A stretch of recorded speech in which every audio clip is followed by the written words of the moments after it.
चेष्टा एंड कार्तिक, देखिए जरा हमारी तरफ भी।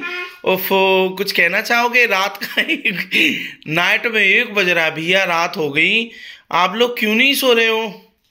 चेष्टा, क्यों नहीं सो पा रही हो आप? बताएंगी जरा।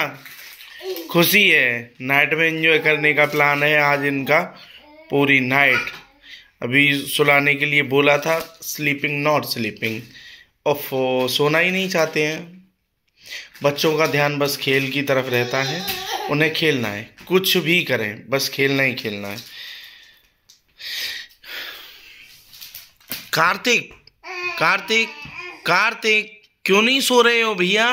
क्यों नहीं सो रहे हो? बताइए, इतनी नाइट हो गई, रात का 1 बज रहा है, ऐसे कौन भला जगता है नाइट में? बोलो राधे राधे राधे राधे राधे राधे राधे। चेष्टा, राधे राधे। राधे राधे। ओ राधे राधे राधे राधे राधे राधे।